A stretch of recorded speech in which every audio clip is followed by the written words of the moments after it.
Hello, I just felt like doing a little experiment today. I've got out some quite thick cartridge paper and it's probably a little bit bigger than A3 size. I'm going to do some abstract painting and then I'm going to turn it into a little booklet and see what it looks like. I'm only going to use mediums which can dry out completely, so I won't have problems with them transferring.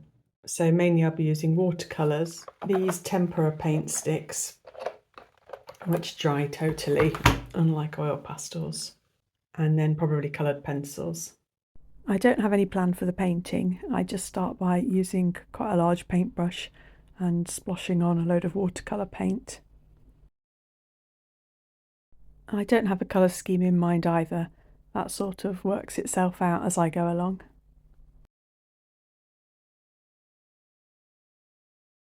Pretty quickly I'm thinking, what an absolute mess. This is not gonna look good under any circumstances.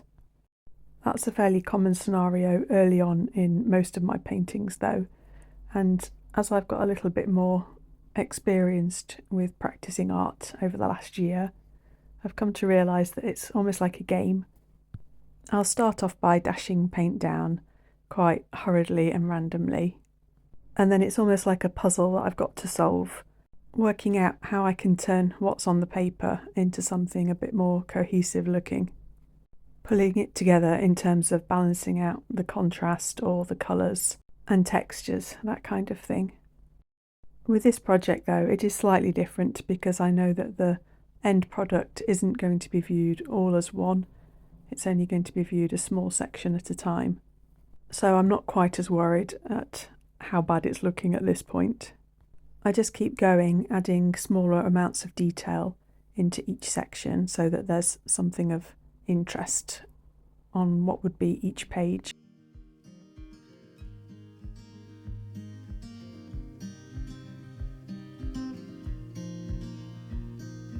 Windows down, scattered clouds, smell of spring outside.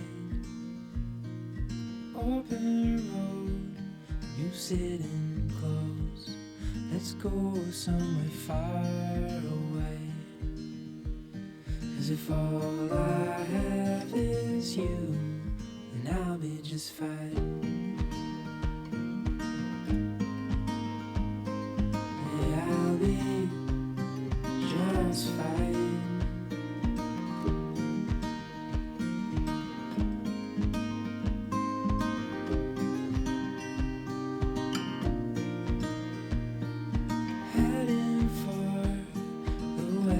I use a heat tool to speed up drying time on the first side and then I paint on the back. At this stage I hadn't figured out how much of the back will show in the actual finished album, and so I just paint all of it.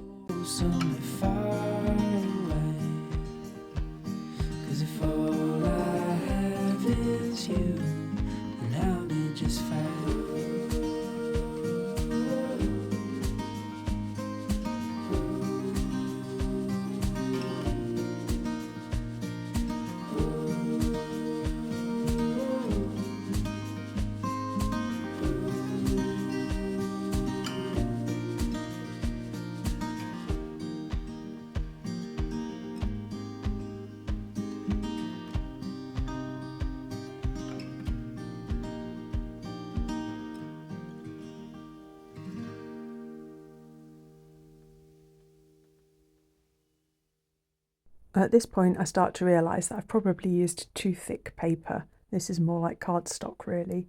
In order to get evenly sized pages, it's helpful to be able to fold the paper, which I'm not able to do very well. I use a bone folder with a ruler to score lines down the paper, making it easier to fold. I then use the bone folder to make the folds really neat, and I fold the crease over in both directions. I then fold the whole thing in half again the other way, again scoring it first and bending it both ways.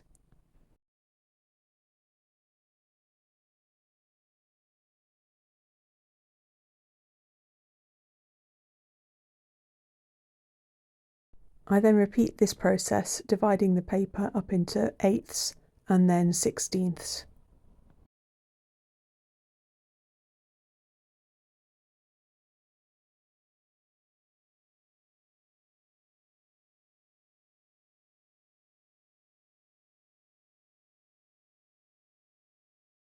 I wasn't really expecting a lot from this booklet, and so my measuring isn't particularly accurate.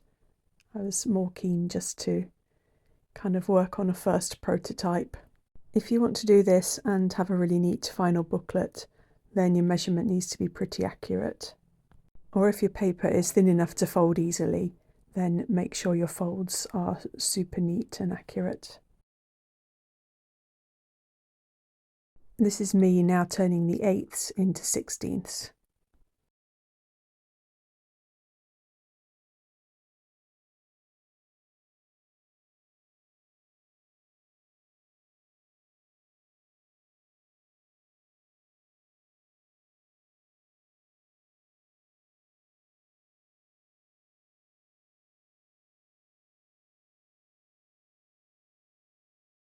That's my folding all done, and now I need to cut it. I'm cutting along the creases into a big M shape, leaving 1 page width at the top of the cuts.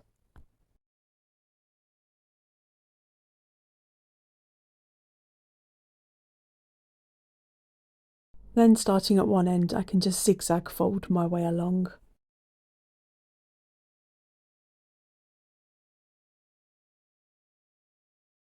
I then press the pages into place as hard as possible. You can then see where your pages are going to be and that the backs will need gluing together. I used an ATG tape runner to do this.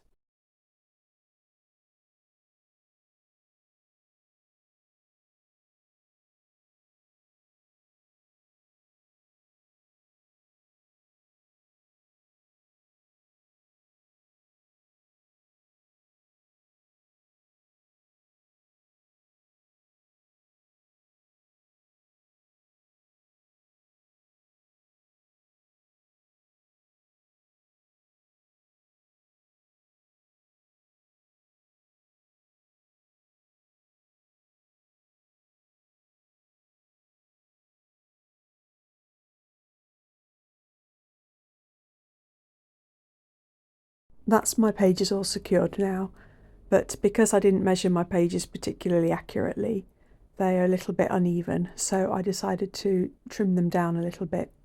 So I just take the shortest pages and trim the longer ones off to match them.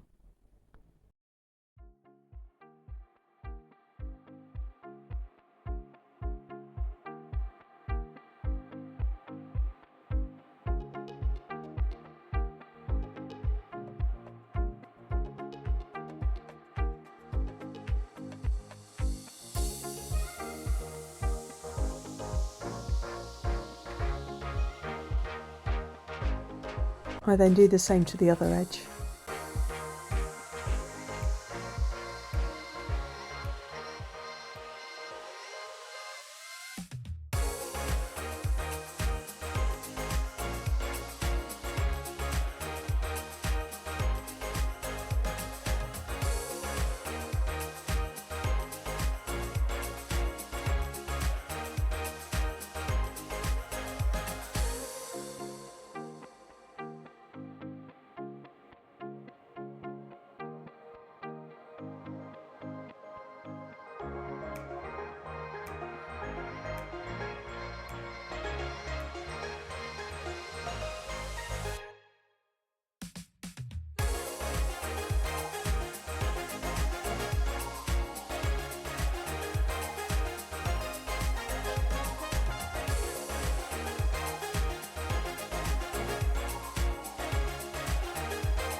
I decide to tidy up the spine of the book by using some bookbinding tape. This is a roll of self-adhesive linen, which I think I've probably had for about 15 years now from some other project I did.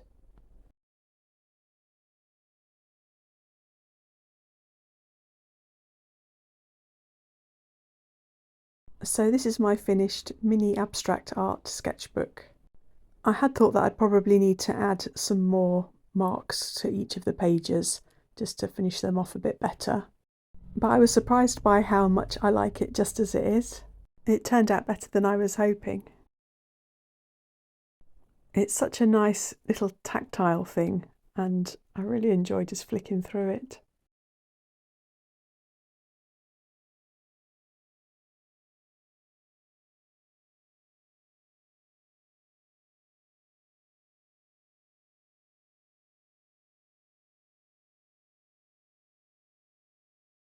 For anyone who's interested, I thought I'd just go through it again with plain A4 paper so that you can see the folds and cuts a bit more easily.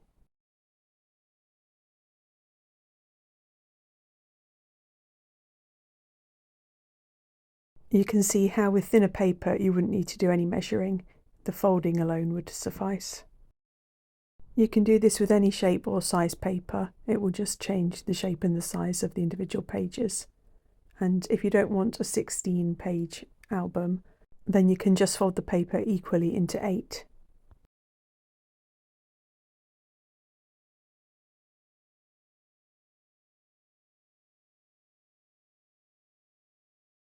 These are the cuts you make in an M shape.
You can see when I lay out the numbered plan that only the front and the back cover are on the back of the paper, and most of the pattern only needs to be on the top surface. The pages all face different ways up though.